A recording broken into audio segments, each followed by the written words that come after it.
Sultan ako. Oh, uy! Bumaba ka dyan. Sultan ako. Pugoy.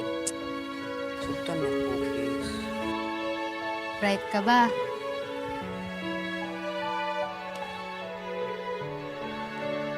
Bright good ako. Hindi ako bright. Hindi kita panguyaban. Kung bright ka nga, alam mo na sagot. Alam na ang sagot. Ano ang sagot? Akala ko ba bright ka?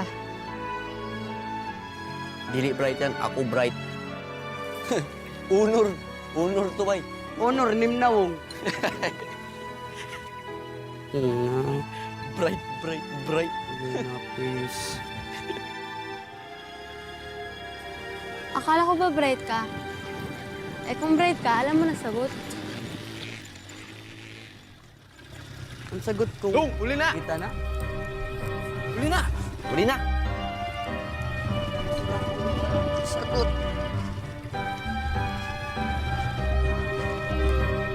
Teka. Bakit be?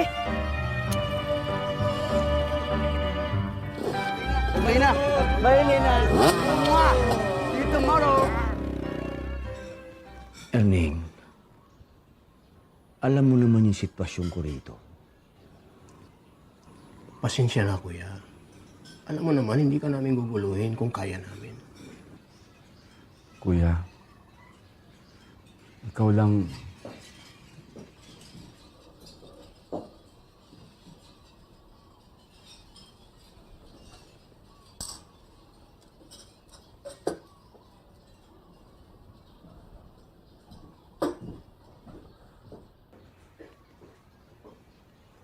Kuya,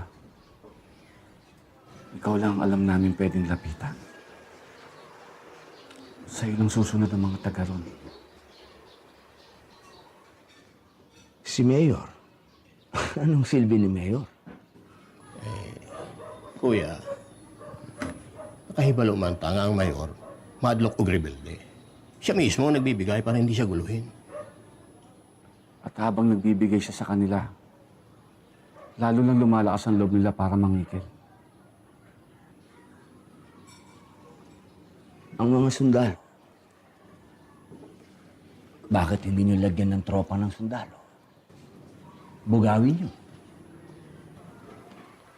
Kuya, nirerespeto ka ng lahat, kahit ng mga rebelde. Matagal na akong wala doon. Mga matay ta karon, Unggoy. Ha? Wala akong planong mamatay. Pumatay meron. Super kakaisog, Unggoy. Kinsa ang imong isalgan. Kami ang balao din sa Osamis. Kami ang gamhanan sa tibuok ni Samis. Bigat na. Kami ang may katungod sa proteksyon sa kalihukan. Ayun. Kung kayo nagpapakamatay dahil sa pera sa koleksyon sa proteksyon, ako hindi. Kung gusto ninyo, inyo na.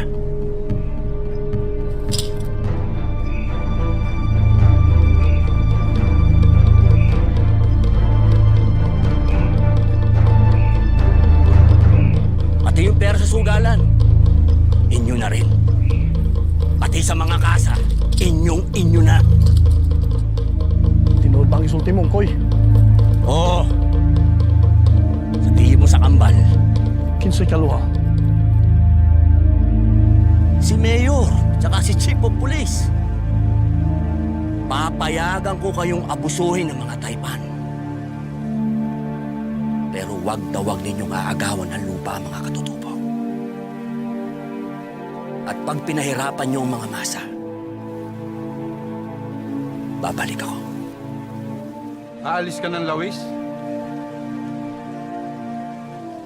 Oo, Dato. Lalagay sa tahimik.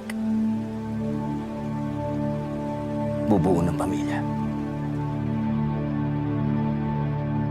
Ang takot, mabilis mawala. Ang respeto, hindi. Kuya, Magagabi na. Kailangan na magpahinga ng asawa. Pasensya na, Inda. Wala lang talaga kaming ibang malapitan. Kuya, pag-isipan mo sana. Ang Pangulo ang nakikiusap. Handa siya magbigay lahat ng resources. Kahit anong suporta.